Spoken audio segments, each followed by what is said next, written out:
అనేది నా భర్త నిండా నూరేళ్ళు బతకాల తండ్రి అని ఒక్కటోళ్ళ కూర్చున్నా కానీ నేను డీపిలో పెడతా ఇంకా పిచ్చలేదా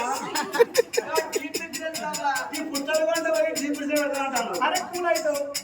డీపిలో చల్లగా ఉంటాయా కరెంట్ పోతుంది కరెంట్ పోతే వేడైతే ఇంకొక ముందర ఎత్తా ఎప్పటికి చల్లగా ఉంటాయి ఎప్పటికి ఉంటే నీళ్ళు ఎవరన్నా నా భర్త నిండా నూరేళ్ళ బతకాలనుకుని కోరుకున్నాడు అని చూసినా కానీ దీని కాళ్ళు ఇరిగిపోను దీని కాళ్ళు అరిగిపోనని కోరుకుంటాను ఇవి అరిగేటి కావు ఇరిగేటి కావు నిన్న చేత రోజు కింద ఉంటుంది కథ చెప్పేటోళ్ళు అంటారు అంటే అయిపోయే కథ చెప్పించుకునేటోళ్ళు ఇక సంఘం రాజా నసంటోళ్ళు ఆ కథ చెప్పించుకునేటోళ్ళు ఎవరైనా ఉన్నట్టు అయితే కథ మంచిగా చెప్పాలా అని బకెటడు కూర 70 బాగారు ఒక పులిపాట తీరబట్టి ఇక తాగిండు